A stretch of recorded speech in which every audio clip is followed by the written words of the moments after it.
What's good, everybody? Welcome back to another episode of Trailer Park Sports Network. And I told y'all, we got to bring back the niche. And I also said I lied about the format that I originally said we were going to do. Yeah, we're going to have fun and we're going to talk some niche sports. And I feel like it doesn't get more niche than this one? We love our bobsled and skeleton. We got some Olympic previews today. And I got to bring in my boy Fizz. Fizz is back for another one. You love to see it. You absolutely love to see it. Hey, what up, what up, what up? How we doing tonight, Will? So I'm pretty hyped because you got me into this sport about a year ago. My introduction was cool runnings, like I'm assuming most people who end up watching this. It's about all I knew about bobsledding was Jamaica bobsled. You see it in the Olympics, but last year you got me put on to it's non-Olympic year and there's bobsled happening. That's interesting. Started watching it and uh, now we're locked in, and this is going to be a really fun show. I'm excited. Take it away. Dude, so you already know it will if you've been around, you know my boy Shane, and if you don't know enough about Shane, you gotta go lock in with the first episode of Trailer Park Sports Network. But Shane is back for another episode with us, and he's gonna help us break down and talk about some bobsled, skeleton, and luge going into our Olympic year, because hey, it's an Olympic year. Yeah, it's gonna be a good one too. What's up, guys? I'm pumped. Thank you for having me back. I'm excited to talk about what's going on, like as we get closer and closer to the Olympics, and hopefully give you guys some insight that you might not have been able to figure out unless you're part of this incredibly niche, strange sport. And so hopefully I can educate you guys, and we can all learn more about what is about to go down. Yeah, real quick. I just want to say thank you, Shane, for joining. This is an honor, really. I seen you join the Discord, which is cool, and then watched you with Will's first podcast. So I'm really excited to do this with you.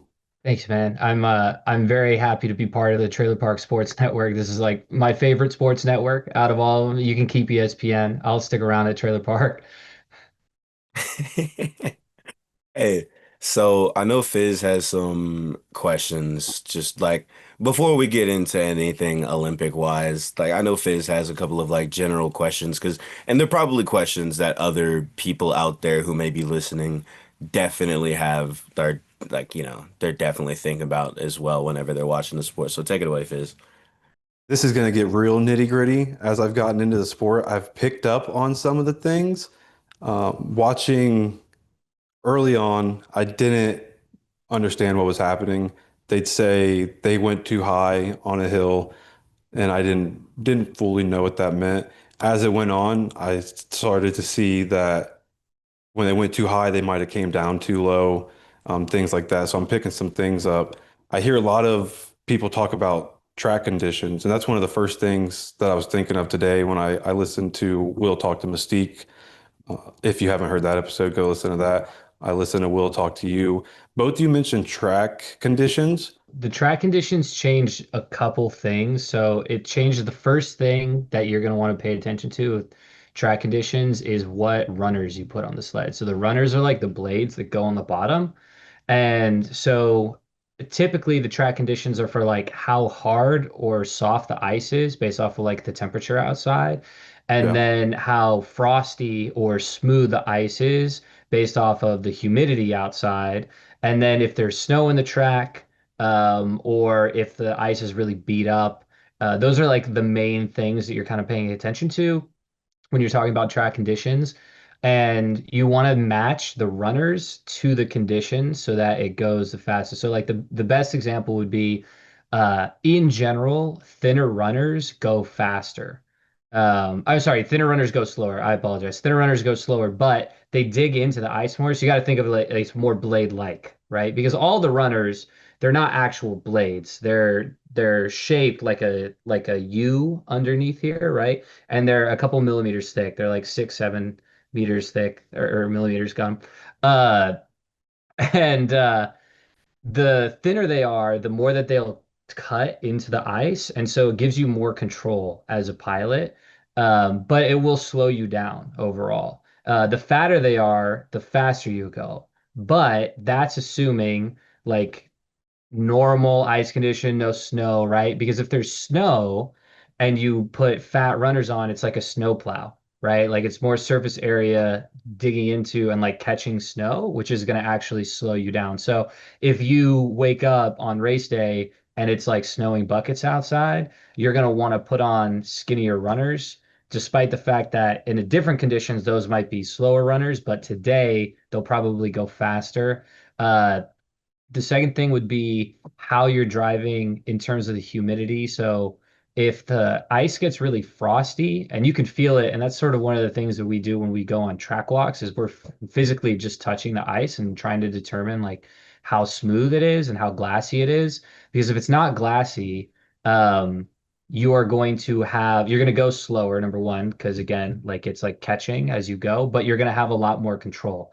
Smoother, glassier ice is a double-edged sword because you're going to haul, like you're going to go really fast, but you have less overall control over where your sled is going because it's kind of like slipping around.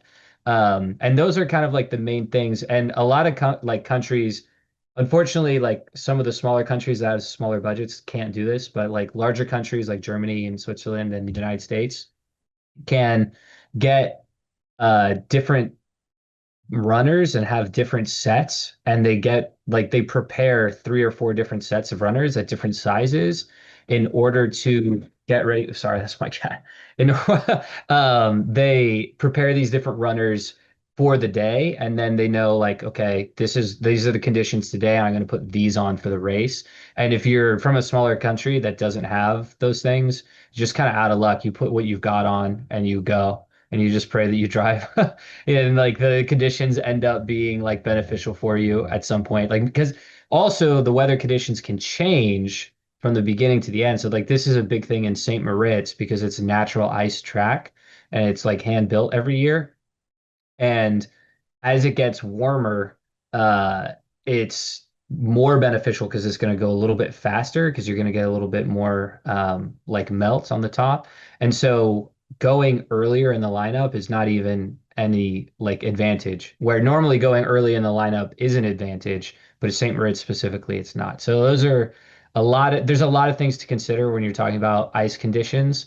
And it seems really nitty gritty, but in a sport where it's like a hundredth of a second or 200ths of a second or something like that, determining who wins and who doesn't, like it matters.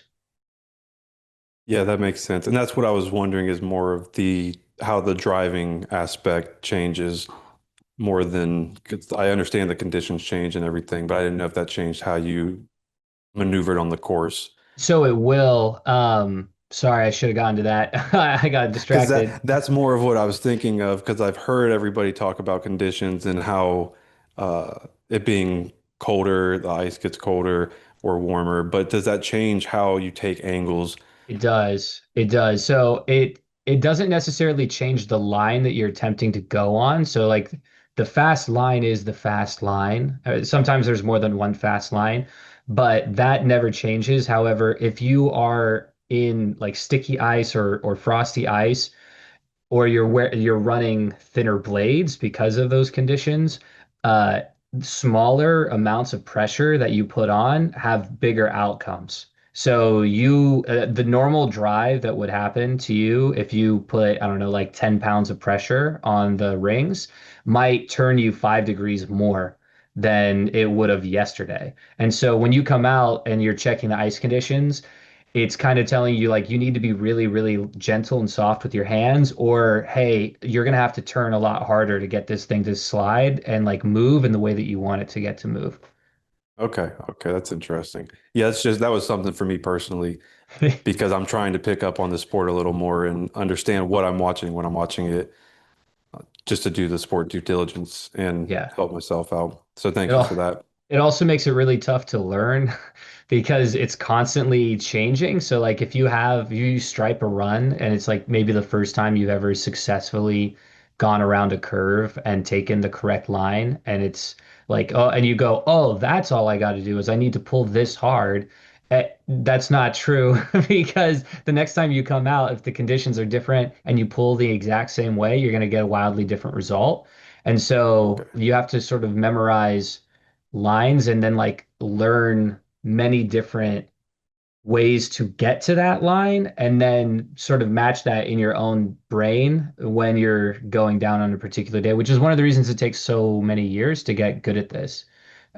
Because you have to learn like the same line in like 19 different ways. Yeah. Did you start as a push before you were driving, or did you immediately go into a driver?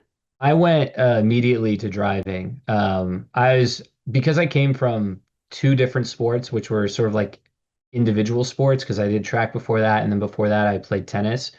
I found it very difficult to I didn't want to put my fate in somebody else's hands. And so I was like, give me the rings. Like I want to see if I'm at least good at this.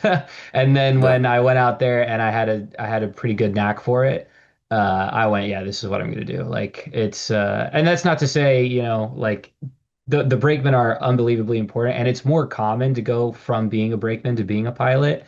But I was also right under the age limit because they won't take anyone to be a pilot that's older than 26, unless it's like a really crazy circumstance, like you have to be like one of like the strongest pushers on the planet, because it takes so long to develop you. If they take you when you're 30 years old and it takes you 5 years to get good at driving, then you might not be able to push Yeah, anymore you're by the cooked. time you get good at it. Yeah, exactly. So they want to take younger guys, and so I was just under the age cutoff.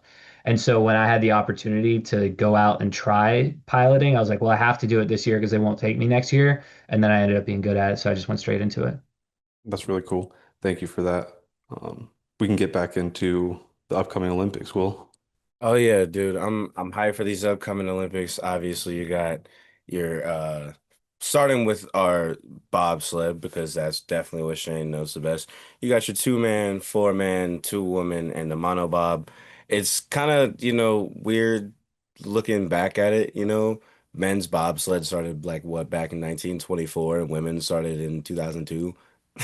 Like it's kind of crazy to think about. Like that's a fat gap right. And tell them when women's mono started. Oh yeah, what it made its La Olympic debut in the Last 2022. Olympics, Yeah, in the last 2022. in the last games. Shout out to Kaylee Humphreys coming away with the first ever gold. It's um it's mad interesting looking at it because when you look at the what your allocations look like right now, it looks like Germany's gonna end up with three sleds in the men's side. So I wouldn't be surprised if they went and swept the podium. I don't think Shane would be surprised either. They're gonna end up with three monobob, three two woman. USA same way. Jamaica out here is balling, and I think everybody is hyped about that one. I think that is one of those things we're all gonna be excited to see is Jamaican bobsled. But to break it down for everybody that doesn't know, right? Two man and four man bobsled on the men's side. You'll have two countries that get three sleds per event. You'll have seven countries that get two sleds per event and you'll have eight countries that get one team for event for a total of 28 teams. And women's monobob, you'll have two countries with three pilots, you'll have four countries with two pilots, and you'll have 11 countries with one pilot as well for a total of 25 pilots.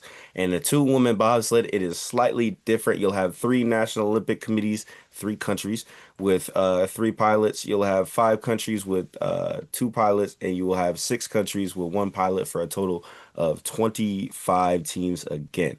And look, this is another interesting part about bobsled is and skeleton are that you're not qualifying yourself, you're qualifying for your country. Like you could go out there and ball out and your country could take somebody else instead of you just because of like merit and stuff like that, which I would highly doubt that would happen for a lot of these countries because whoever qualified is probably the best person that you got. You would hope your top three qualifiers are the ones that the nation picks, but I'm sure there's been instances where maybe seniority or favoritism could take over. You'd hope not, but I don't know enough about the history of teams picked. As I said, I'm just getting into it, but it does leave that gap open to leave out one of your top. If you get three teams, maybe your third best that finished in that qualifying run didn't get picked. Dude, starting That's definitely happened before. Yeah.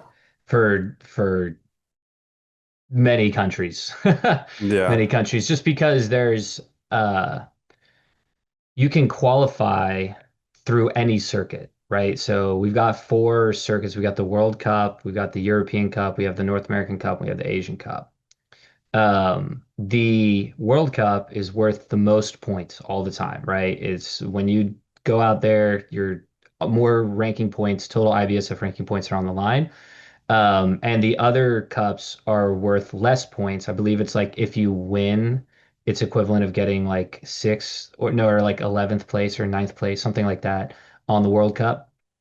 Um, and all of those cups are equivalently weighted because it's supposed to be able to be like, if you can't afford to go on the World Cup, you can choose one of those, have less travel overall, so it's less costly. And then you spend your time competing against those people, and they try to have it so like Europeans can stay in Europe, Americans can stay in the Americas, and the folks in Asia can stay in Asia. Um, but I think that they have changed the rules recently, but in the past, they would have people who would be on a lower cup and ball out like crazy on that lower cup, and then end up qualifying a sled through their ranking points. But an athlete who was on the World Cup, who was not doing as well proportionally on the World Cup, but is a more experienced driver, has been to Europe, has been to, all these other places, they'll send that person instead of the person who balled out on the lower cup, even though the person who balled out on the lower cup is the one who qualified the sled. Yeah, that's got to be tough for those lower. I don't know if you should call them lower athletes. That feels disrespectful, but maybe younger. Maybe they just Yeah, haven't hit that point yet. They don't have seniority. yeah. I think that they've changed up some rules now so that instead of giving you just the three sled spots, it is those athletes. Because I think it was so widespread that was happening. And there were a lot of complaints, and a lot of people were very frustrated because they were like, I came out here and I did so great on this cup, and I qualified myself for the games, and then someone else ends up going in my stead. And that's obvious. I mean, I would complain too. I think everybody would complain if you put in all that time and effort, and then somebody else goes instead. But I think, as far as I'm aware, they've recently, for like going into basically like this games, changed the way that that's done. Don't quote me on that, but I think that they have. So I pulled it up just to look at how they pull it. So it looks like athletes must have to be ranked in eight IBSF races. It's 835.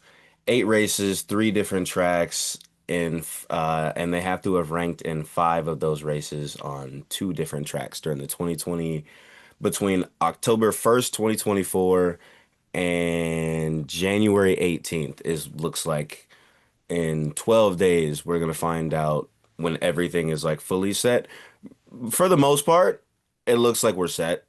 Like it honestly looks like for the most part. I don't think there's gonna be too much shifting around. There's a chance that, USA could have a couple of bad races and end up with two sleds instead of three. I don't see Germany ending up with two sleds instead of three. They're kind of, they kind of run this, you know? Um, there's obviously a chance that like countries like Jamaica could qualify another sled, but from what I read, it seems to be the same way where you're just qualifying points for the country, which is that's kind of gotta suck for some of those athletes, in my opinion. You ball out on all of these different like looking at like I feel bad for Zazie if I know you saw that she just like recently had to her season has come to a close. She will not be making it to the Olympics, which definitely hurts. That one really hurts, dog. Yeah. Yeah, she put in as much work or more than anyone else in the whole country, frankly. I mean, no one can ever say she didn't give it her all. But it's tough with the resources and everything. We have these three athletes at the top who are performing extremely well, and there's not enough money to go around. And, she was able to get scrappy and make it happen for this first half of the season. And I mean, from my conversations with her, like she was successful in a lot of what she wanted to do, which was learn these tracks and just become a better bobsledder. She's in it for the long haul. She's going to be around next quad. And you're going to be seeing a lot more of her in the future. And she learned Winterberg. She went and conquered that after last year. She went to a couple other places that she had never been. And I would say, I mean, obviously we don't all make the games. I mean, you're looking at someone who didn't make the games right now. But that doesn't mean it was for nothing. And I think that she should be able to hold her head very, very high for what she was able to accomplish this season. I did see that she her start time at Winterberg was competitive with everybody in the World Championship races. I think Yeah, at a she was 5.6 around she got there. like a 5.60, 5.61, and a 5.62, something like that. Like really low 5.6s. And yeah, and that was highly competitive for the World Cup. I mean, she was in the running. She was in contention for being a World Cup brakewoman this year. I mean, like she's got the sauce to be able to push that sled really competitively. And I think she was with Lolo, as far as I know, Yep. who is Yep. also a very obviously talented athlete. I mean, no one would dispute that. And yeah, so I mean, that's really exciting. Obviously, it's tough to compare different ice conditions, different days, Yeah, it's but it's still, I mean, like I think it's ridiculous to argue that she would get like blown out. You know what I mean? Like it was only like a week apart. You know what I mean? I And believe in mono she's top 25 if I remember 20 correctly, or is it 26. 26? She was Okay. 26. yeah, Real she's very quick, impressive on the low circuit. to what your point was, Shane, I saw her video the other day announcing that she was going to have to drop out. And I was thinking about it and I got emotional for it, thinking about her, thinking about you, and all the hard work that you put in, all the money that gets spent out of your guys' own pocket. And to come up short like that just gotta hurt. It's your dream. And the part that hit me the most was no, like, is no, I said it to myself. I'm like, nobody's gonna know their name. And that hurts more than anything because you dedicate so much time and there are people that are proud of you. I didn't even know you. And I was like, I'm proud of you. I'm proud of Zazie just for living out and dedicating everything you have to something that you love. And that's something that it's hard to do. Not a lot of people with that level of dedication these days. So it's like something a lot of people, especially Americans, just don't realize is that these NGBs are not tax funded and it's all donations, sponsorships, all stuff like that. So if your NGB doesn't have insane amounts of sponsorships, your athletes are kind of cooked. They're on their own. Yeah. And unfortunately, USABS isn't one of those ones that has like a lot of money like USA Basketball, USA Swimming, USA Track. Like they're on the smaller side. And, it's different than like with, Germany. They put lots of money they have the sponsorships, they have a lot of stuff like that. So, like, same thing with like when you go look at like Jamaica. If Jamaica had the resources, they would be so elite. Oh yeah, they'd be They cooking. would be so wildly elite. They have the runners for it, right? Yeah, Yeah, I mean, without a doubt. Yeah. because like getting back to the like the Olympic preview side of this, we are going to see Jamaican bobsleds this year. Like it's almost set in stone that we will be seeing some Jamaican bobsleds this year. Shane Pitter from Jamaica is on an insane run at the North American Cup. He picked up Jamaica's first ever gold, and they said that's not enough, and snagged himself three more. He's got four of them now. He's cooking over there. Jamaica's got to be the world's team, right? The world's rooting for Jamaica. I don't know how you can't. Yeah. As much as I love my country, I would not be pissed if we lost to Jamaica. I wouldn't care if we lost to Jamaica. That would be legendary. They're freaks. They're all freaks. I mean, they're incredible athletes, and they couldn't be nicer people either. I mean, it's impossible not to root for them. I mean, I've been around like Shannon and I basically started around the same time we were doing monobob together, from like start three in Lake Placid. It was like negative 25 degrees outside, and we were like Dang. just dying doing monobob. And to see him, he's just got such a great attitude, and he's just such a great guy. And to see him be successful in this way, it warms your heart. So obviously Germany is our favorite, or not our favorite, but Germany's the heavy favorite to go through here. Damn near sweep all three. Lochner might have it locked up. Lochner might have it locked up already. Yeah, I think Lochner and Friedrich. Amor, I think that's the third one. Yeah, those three are a three-headed snake, and it is like unreal to watch them go to work. Like they've been doing this for quite a long time. I feel like, they're definitely the favorite. Looking at like guys like Chris Horn, Grady, Frank Del Duca, what do you think that we can accomplish in two-man or the four-man? What do you think would be considered like good for Team USA to go out there and do? I mean, I know that we've obviously got our sights set for a podium. I think with it being on a new track here in Italy that no one really has extended amounts of experience on, it is one of those really exciting times where anything could happen. People could take very unexpected crashes. Other people could just have an insane push, and then, some people make some mistakes. There's only a couple weeks of total practice, like lifetime practice that anyone has on these tracks. Like when people come to the United States and race in Placid, like we have a gigantic advantage because that's our home track and that's what we train on in the preseason and the postseason. That's where all our pilots learn how to drive on. When we go to Germany, Germany has the same advantage. It's their backyard. And this it doesn't exist in Italy, right? Like anything could happen. So I think we could take a medal. At the very least, we have our eyes set for some extended podium. Dude, um glad that you brought up the home advantage part because that's something I have noticed when I like doesn't really matter which country that we're watching in. The home athletes, other than I guess in Latvia, because when we were watching Sigulda, the Latvian athletes, some of them were kind of just inexperienced, so it is what it is. But you could still tell they knew the track better than other people. They just didn't have great start times. When you watch Winterberg, the Germans have an insane advantage over there. They Yeah. have an insane advantage because that's their home track. Whenever, folks come to Park City or Placid, yo, that's our home track. If you have to go up to like Whistler, the Canadians are gonna have an advantage there. But here, the Italians don't have an advantage. This is technically Mm-mm. their home track, but they just finished this track in like June, July. Shoot, it Later might have than been, that, yeah, I think it they was they like were they were still putting freaking siding up while they were there for homologation, bro. Like, it's gonna be insane. Like it is. Yeah, it's no one's got an advantage going into this, which makes it a really, really exciting race.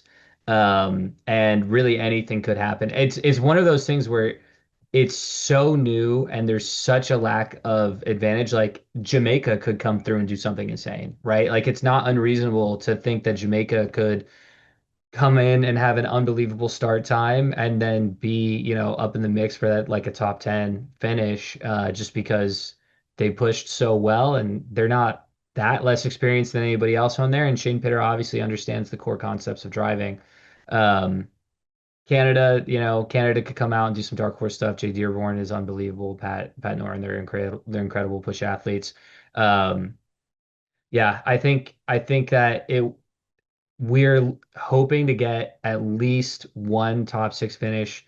Obviously, a medal. I mean, like on the women's side, especially, the women oh, are hoping dude, to sweep the thing, like yeah, and it's not unreasonable to think that we could. yeah, And on the men's side, getting one or two podiums, extended podium, some solid finishes.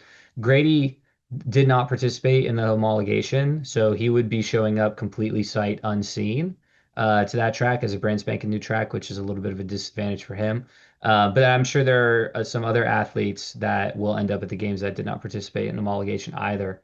And it's only a couple weeks worth of practice on that yeah. track, so it's not like a life-changing thing. But in a sport like this, a couple weeks might make a difference. Never count out Grady. And I take us off track real quick. It's something I've heard Will talk about. The extended finish or the extended medal. Will's mentioned wanting to finish top six. What is that, if you don't mind me asking that real quick? Because that doesn't make a lot of sense to me. I don't understand the importance of finishing six as an extended medal. I'm not really sure. That was something that kind of confused me coming from track as well. I didn't really understand it. I think that you don't get additional ranking points for being in the top six or anything like that. It's not like some super special thing. I think it's just a way to help, like people, frankly, this is complete conjecture, so take everything I say here with a grain of salt. I think by having an extended podium and having athletes that might not make top three, but they can get in fourth, fifth, or sixth, like if you talk like some small nation that's doing their first couple like seasons or something on the North American Cup, if they can finish in fourth, fifth, or sixth place and go home with a medal and tell potential sponsors that they medaled, it might help them go raise some money and like be able to continue on their path and bring some money into their program. That's my best guess. Yeah. And I do like it because you finish fourth and that you shouldn't be disappointed in that Yeah, by any means. It was just something that I've heard talked about finishing in the top six, so I didn't know fully what that was, but yeah. It's something that frankly still kind of confuses me, but I agree. The longer I've been in the sport, the more I like it because I definitely think because it's also like you finished like a tenth of a second behind that guy. You know what I mean? Like they're you so did close margins. incredible. Yeah. I wouldn't be like unhappy if they added, extended podiums to other sports, just because I think that obviously like those people aren't getting gold medal and gold, silver, and bronze. Like that's just for the podium, so that still exists. But I But definitely you're still do getting think it helps. recognized for, you're still basically just getting recognized for everything that you did in the race and everything. Like, Yeah, I'm a fan of it. I think it's pretty cool. I think it's also really good for the athletes. Just like, yo, keeps them this is a hard, motivated. yeah, this is a very hard sport where like, yo, you're putting your life on the line every single time you get in that sled. And with Yeah, Germany possibly sweeping Yeah. bronze through gold, it's nice to get recognition elsewhere. Not that yeah. they will, but there's a chance. There's Look, always a look, chance. they swept Beijing, um, Lochner, Friedrich, and Hofer. Hofer's gone. You got it more now. Uh, dude, there's a very good chance that they'll be able to do that. They did that in the four man, and Canada ended up getting bronze in the two man. Or I had that flip. Canada ended up getting bronze in the four man, and Germany ended up sweeping the two man. Do either of you think we have a better chance in the four man or the two man? Where's our strongest chance to finish with a medal? I think we have a much better chance in four man. Four man. Yeah, same. Yeah. We have incredible push athletes and getting all of them up together. Uh, yeah, and some of our pilots are stronger four man pilots overall than in two man, and I think our best chances lie in four man overall. And I guess something else that I guess none of us have brought up yet is that whenever we get to the games, all of our athletes won't be so spread out because we have dudes that will most likely be in the Olympics that are like, yo, they're pushing for this person right now, or they're pushing for this person right now, and we're gonna put everybody that is good in each sled instead of like having everybody like, Split up to try to qualify the most we can. Yeah. because like, hey, Chris Horn may have, these people in his sled now, but yeah, whenever we get to the games, we might have to switch his to like his brakeman because it's like, yo, this person's got a better push time and you seem to be the best pilot out here right now. We're gonna give you like everything that we can to try and help get you this gold medal. You think we overstack one sled to try to push for a medal? Oh, Ah, without a doubt, the number yeah, one sled is going to have the most yeah, stacked like people. But the thing is, we're so deep right now on push athletes that the number two sled is still stacked. Like if we bring out a third sled, that sled will be stacked yeah, too. Like there's, these people are, very marginally better than one another. Or like it also could come down to personalities and like who people have raced with throughout the yeah. season and trying to come up with the right combinations for each pilot. But they're absolutely the whoever is ranked number one going to the Olympics is going to have an absolutely unreal crew. But whoever's ranked number two is frankly also going to have an unreal crew. Like Yeah.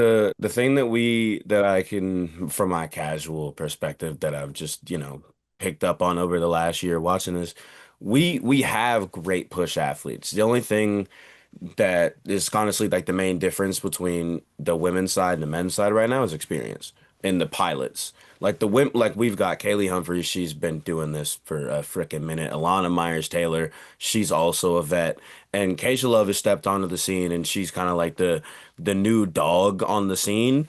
But like our Kaylee Humphries and Alana Myers Taylor are far more experienced than what we have on the men's side, and that's kind of like the only thing push like holding us back at the moment. It's not like they won't get better, but that's just there's a good reason that a lot of the best pilots in the world right now are in their mid 30s. Yeah. Like And Friedrich is I think 35, Lochner too. Yeah. yeah, I'm not sure their ages. I know Friedrich has been around longer than Lochner. I think he just broke out on the scene in the last Olympics. But to get if we want to move into the women's, if that's a transition, just looking last mono, I just saw that Humphreys and Myers, to your point, uh, gold and silver in mono. So Yep. And as of right now, Kaylee Humphries is ranked second, Keisha Love is fifth, and Alana Myers Taylor, that's in your two woman. And then in monobob, Kaylee Humphries four, Keisha Love five, and we've got Alana Myers Taylor at 10. So like on the women's side, we're honestly poised to try and like make something happen. We're just on the outside looking in terms of rankings for your like top three. I definitely think Keisha Love, Alana Myers Taylor, or Kaylee Humphries are all good enough in the monobob to knock off one of the Germans. And also Bree Walker. Bree Walker is an absolute stud out of Australia. She is an absolute dog. Like she's freaking cooking over there. And it's Melanie Hasler from Switzerland is somebody I've been watching as well. She's a driver I like. oh yeah, she's good. And then I can't count out my neighbors from up north, Cynthia Apia. She picked up a silver last weekend in monobob, I believe. Is it a monobob or two woman? She picked up a silver though, and she was freaking cooking on that run too. She was cooking on that run, knocked off one of the Germans to go to get that, in their crib, by the way, in Winterberg. And Winterberg, yeah. Yeah. So it's like walking your trap, take over your trap. And that's kind of, scary for the looking forward because I don't want these Canadians to get hot, man. Because if the Canadians get hot, they can make something shake too. Um, and then I think Jamaica is gonna qualify one. Michael Moore is 24th in the world right now. So Jamaica's also looking like they're gonna get a sled in there. I think, and you can correct me if I'm wrong, Shane. I think we've got a really good chance to make something shake in on both sides of the women's. Like I think we could go in there and take gold. And I think that Keisha Love is going to put the world on notice. Can I just say real quick? Can I say it? All my homies love Keisha.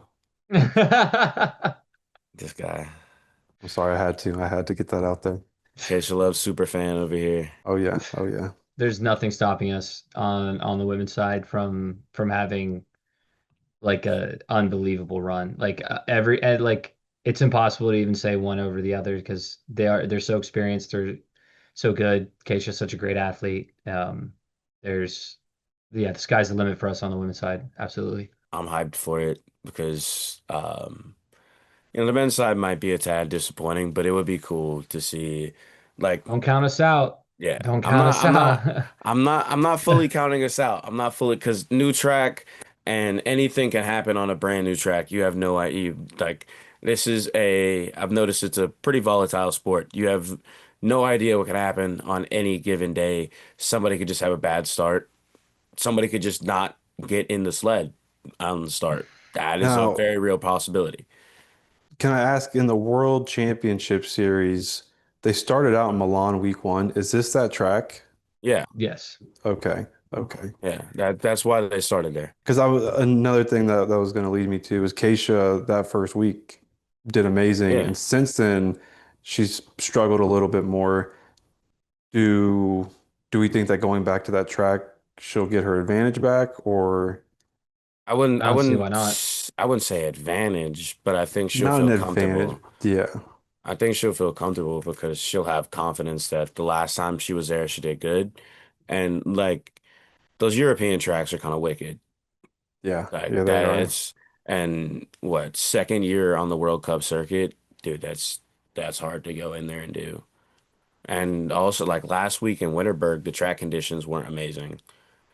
I'm really hoping that going into Milan, the track conditions aren't, crappy.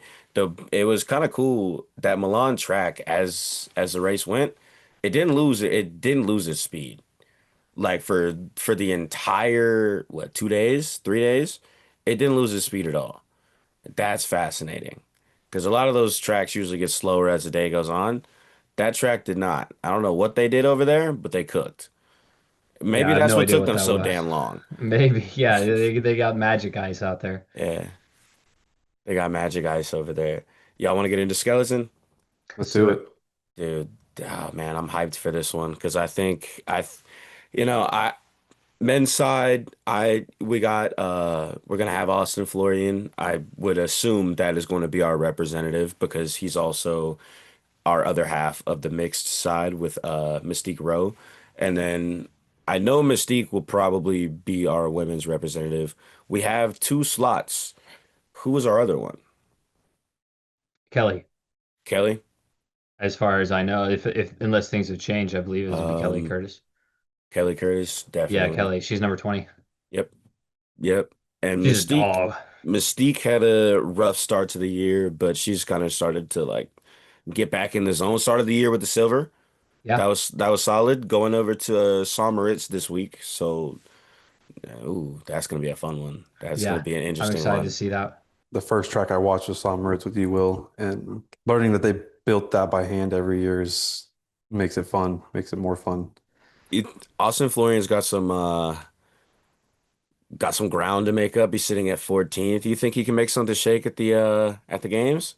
He's got some unbelievable pushing and on a new track, like a lot of it, I think is going to come down to pushing because I think it's going to be the chances that someone puts down two unbelievable stripe runs uh, is like some of it almost feels like it's up to fate. You know what I mean? Because like you Yeah, have such a little amount of time to learn the track and like become a vet. Like no one's going to show up a vet at Milan. And so if you push, the faster you push, the more room for error that you have, right? Like you could make a couple mistakes and still get down with the quickness. And he's got an incredible push start. I mean, like yeah, he's it's so crazy. fast. And so, if he can put one or two of these pretty quick, have decent lines, he's gonna be in the mix. Like without a doubt, he's gonna be in the mix. Yeah, I think he's got a really good shot. Matt Weston out of Great Britain is a Freak. yeah, he's gonna be hard to knock off. Um, Marcus Wyatt as well. Great Britain is like really doing well over there with their skeleton athletes. Like they're pumping out some damn good skeleton athletes. Samuel Meyer is also going to be crazy to watch as well. Also, another thing that's interesting to me in this is in bobsled you don't see him as much, but in skeleton, China has a lot of Oh names yeah, for Team China. So they're gonna be dude. ones. They're gonna be ones to Yeah. watch. They're surprisingly, Germany isn't as great at this. They're still good.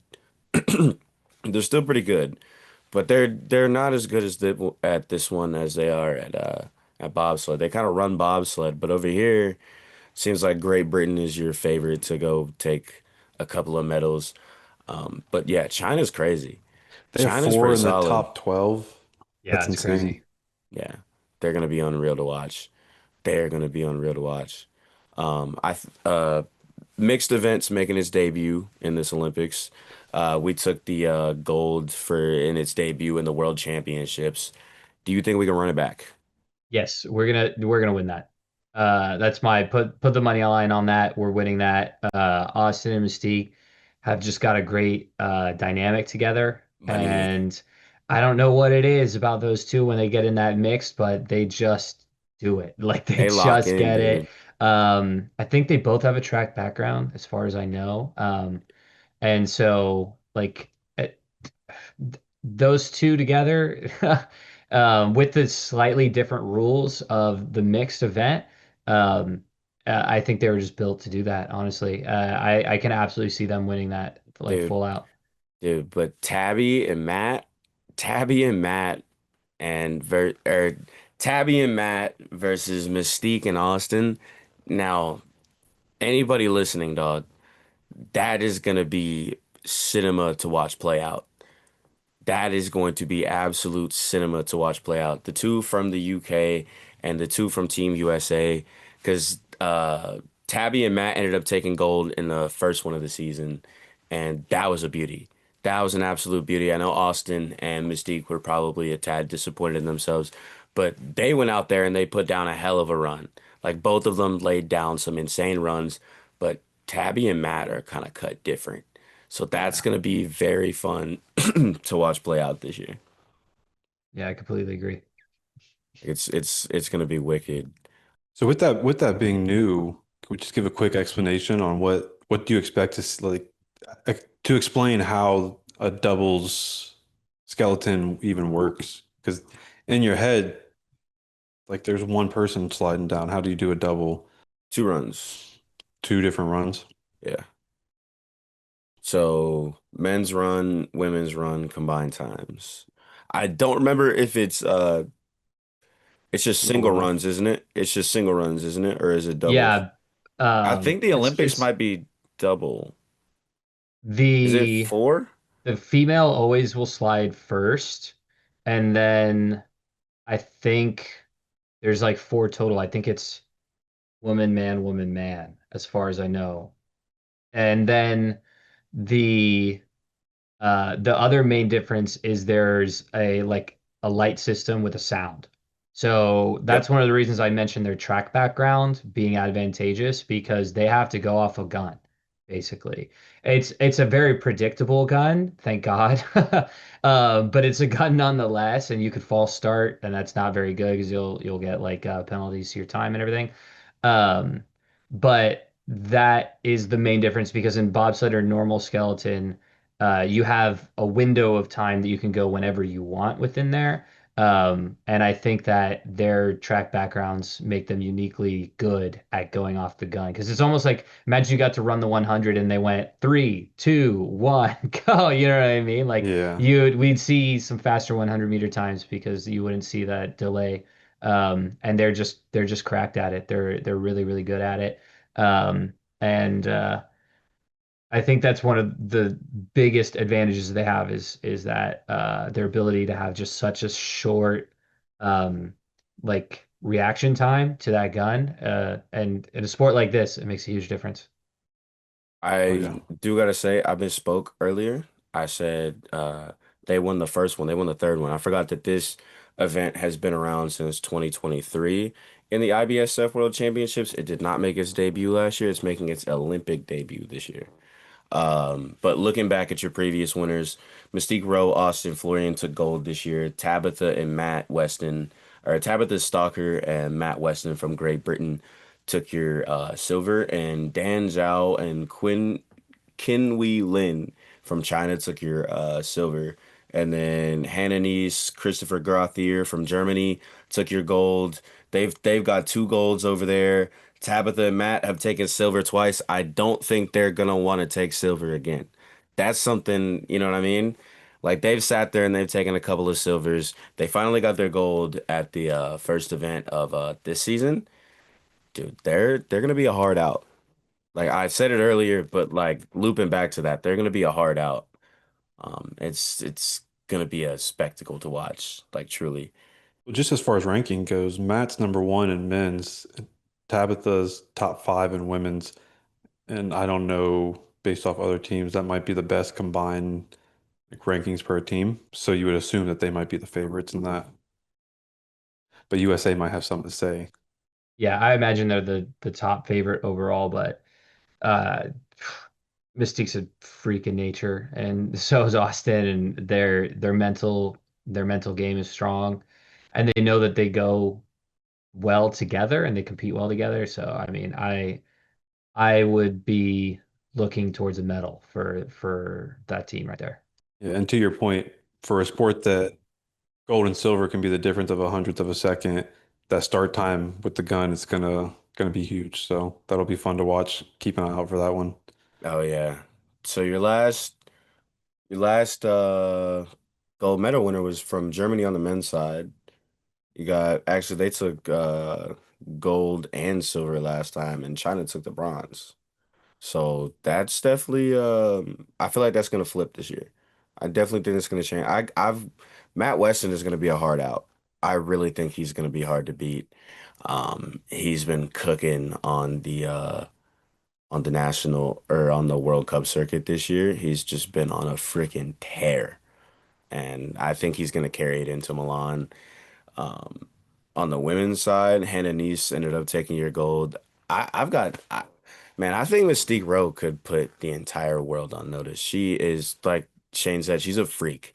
Like, she is a freak of nature. Her starts are absolutely unreal. And whenever she decides to lock in, like, she is truly locked in and really good at what she does. It's just gonna, it's one of those, how locked in do you think you are going into this, and how well do you think you know this track? You know, um, like you didn't get a lot of practice here, so but the good thing is, so did the rest of the field.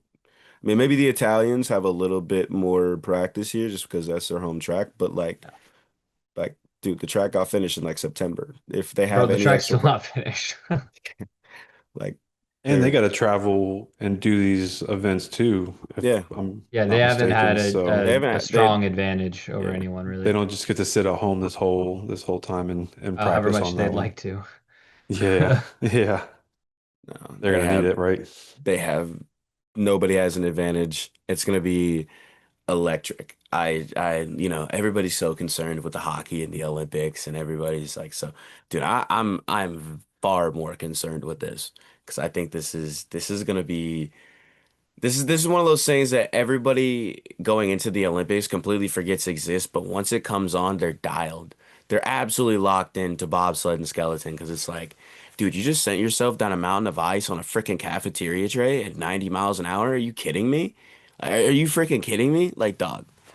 And it's interesting because it's every other sport's the age old adage of you're playing a kid's game.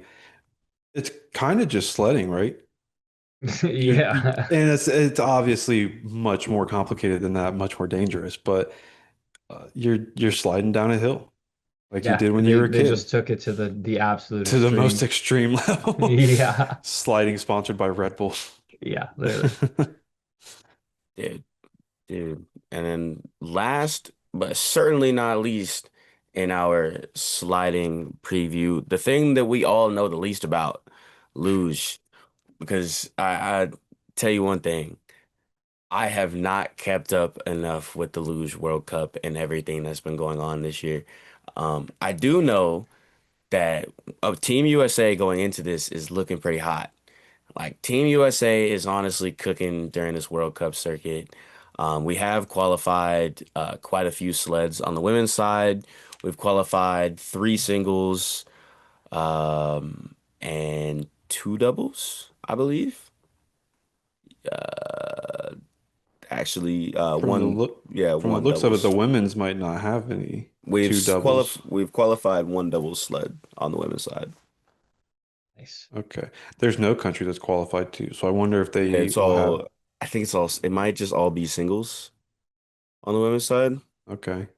It's gonna be interesting because dude, Germany dominates this. This is just another thing that Germany is insanely good at. Even if you like look at your past winners, in your medal table, like, Germany has the most Olympic medals in this. They've got 87 total medals in luge since luge has started, and the next closest,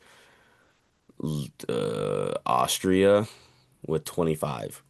And they dominate bobsled and you're saying they dominate luge. And how does that maybe none of us can answer this, but I don't understand how luge and skeleton differ that much to where you can be that dominant in one and then in the other one just kind of run of the mill.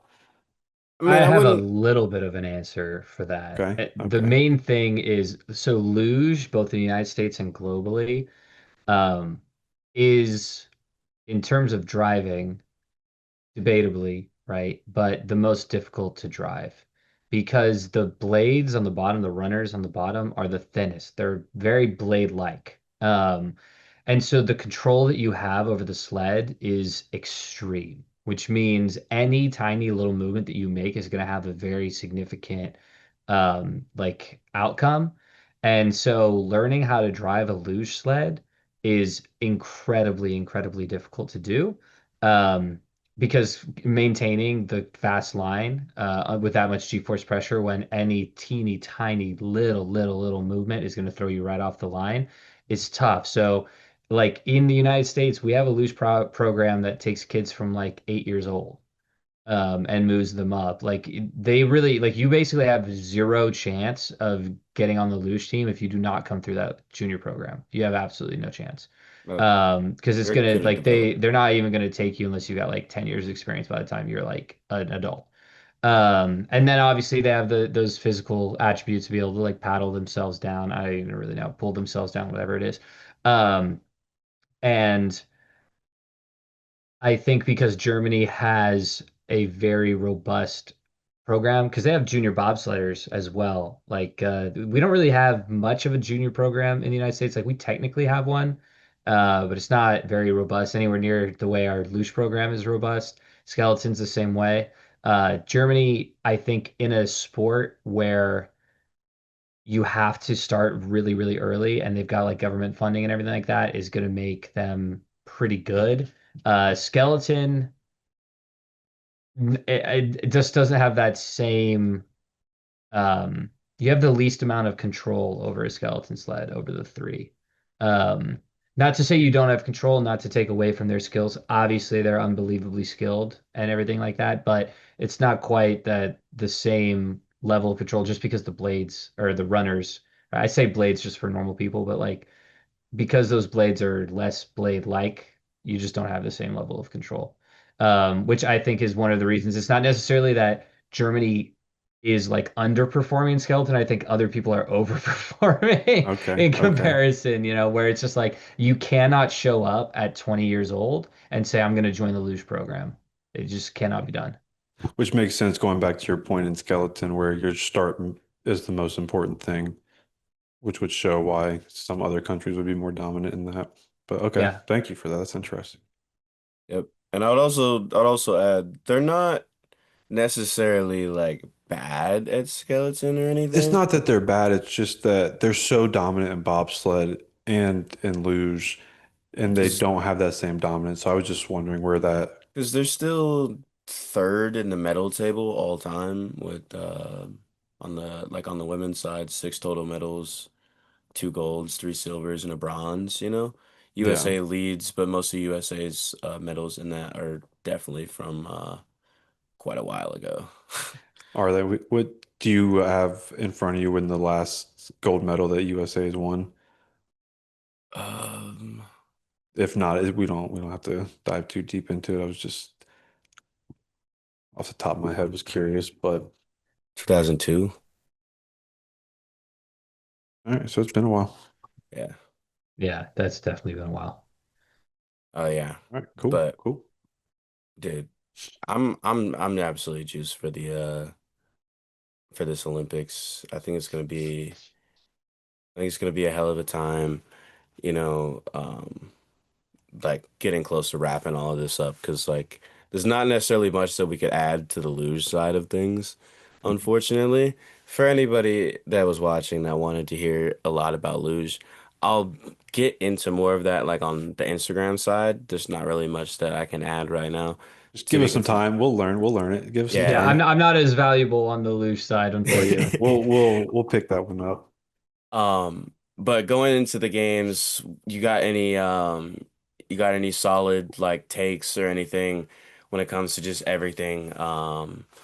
Men's four man, two man, women's monobob, like any of those things. Like you got any like last predictions, last things that you want to add to this before we wrap it up?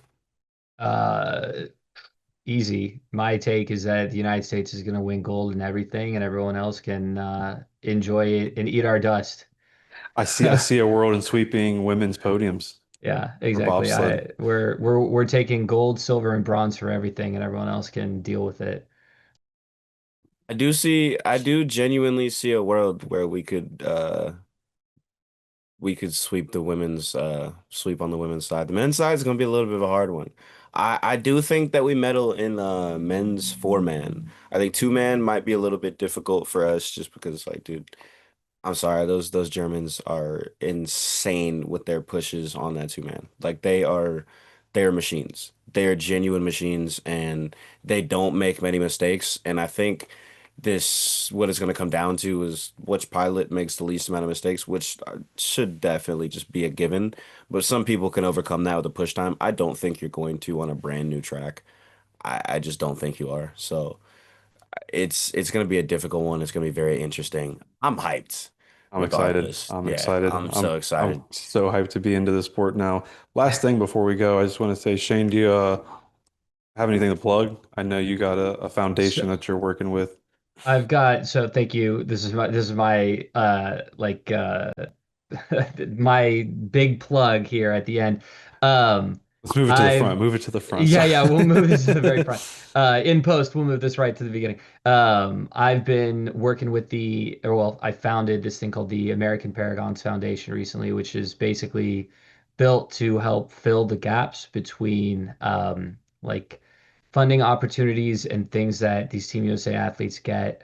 We're running a lot of programs to try and get athletes access to jobs that can work with their training schedules, mentorship, entrepreneurial mentorship, athletic mentorship, short-term housing when they're traveling, media and visibility opportunities to try and help them become more famous and gain opportunities. We're throwing events.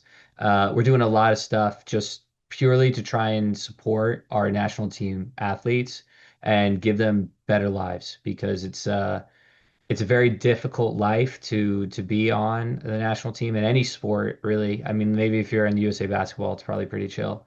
But any of the other ones, it's a very difficult time, and it's a very satisfying but arduous journey. And I created the American Paragons Foundation to try and give some support and try to give back to those athletes so they can have opportunities and a plan for what happens after sport while still allowing them to go chase their dreams and bring us home medals. That's awesome. Oh, That's dude, awesome. that's Thank you. absolutely Thank you. awesome, dog. That's absolutely awesome, bro. You're cooking. And like this is something that the sports world needs. We need more stuff like this. We want people that actually want to like help these athletes because again, these Olympic and Paralympic athletes, dude, they're not making money. And No, like this costs an insane amount of money. Like something that people don't realize, just to plug something on the Paralympic side, like Brenda Huckabee, right? She is a Team USA Paralympic snowboarder. Dude, she has to have a snowboarding leg, and that snowboarding leg costs around $15,000. Dude, you know how not just a covered snow by insurance. yeah. Nope. Or Nope. the Not country or our tax money. Yeah, nope. Yep, exactly. right. So and coming out of pocket to do that just to go win gold medals for your country, badass as hell. Like props to all of these athletes that go out there and do stuff like that. It's super sick. Like, it Yeah, is truly like one of the coolest things in the world. Like these athletes do not get paid. These athletes do not get paid. They do not get paid. Shout out to the USOPC though, because absolutely. what they did last year with the funds that they're going to use, they got a gigantic donation and they will be giving out more funds to athletes that end up making the games. Which But is great. you know what I mean? But you have to make the games to get that, right? And they're We got to fund getting to the games as yeah, we well. gotta we gotta try and help that part out too. So that's something It's I'm definitely going to be involved with Shane with that. Like, dude, uh, come on. Let's get a yeah. TPSN sticker on one of these sleds. How much we got to Yeah, raise? How much we got to yeah, raise? Seriously, exactly. right? Like Uh, what do we gotta do to get a TPSN logo on one of these sleds, dog? We'll figure it out. We'll figure it out. I'll put you in contact with the people. The last thing for anyone who's watching this that wants to help Team USA athletes, we got a website, AmericanParagons.org. And obviously we accept donations, but there's a lot of ways that you can get involved, be it mentorship or employment opportunities or just signing up to be part of the newsletter, coming to events and all that other stuff. Check it out. And if there's something that you can offer to help these Team USA athletes if you want to do it. You don't necessarily have to have money to be able to make a difference in the lives of these athletes. So check out our website and all the different ways that you can get involved, and hopefully something matches up with your lifestyle. We'll drop that Oh link yeah, under the video. we're going to be having that link in the description of the video, so don't worry about that, guys. We won't have to search it. It'll be right below. Sick. Man, Shane, dog, I Thank you. appreciate Thank you. you. I truly appreciate you. It's always great to have you around, man. You, Dude, thank you for so much for having me. I'm excited. We're gonna have to run this back as the Olympics come closer and closer, and maybe do some live stream stuff. oh yeah, Ooh. and we'll have some luge knowledge. You know what I mean? Yes, We'll yeah, Oh have we'll yeah. go We'll educate come back. We'll ourselves. come we back with that. yeah, We'll come back with we'll that. loop back to that. Hey, we're still learning, and we look, I can't know everything. I'm sorry. I'm sorry. I cannot know everything. And I did do some research into this stuff. I do have a gigantic cheat sheet over here that I put together 44 pages for us to go through while we did this show. But yeah, I can't learn everything. I can't learn everything, but it is Yeah, what it is, man. It is yeah. what it is, dog. Another great episode of Trailer Park Sports Network with my dog Shane. Love you, dog, truly. And like hey, Thank you, Shane. Thank you guys. solid. You love. Hey, Oh, Biz, you got anything else? You got anything else to add before we get out of here? Nope. Nope. Go USA. Go USA. USA on USA, top. USA. That's everything that we have for you guys in this one. I appreciate you guys for tapping in.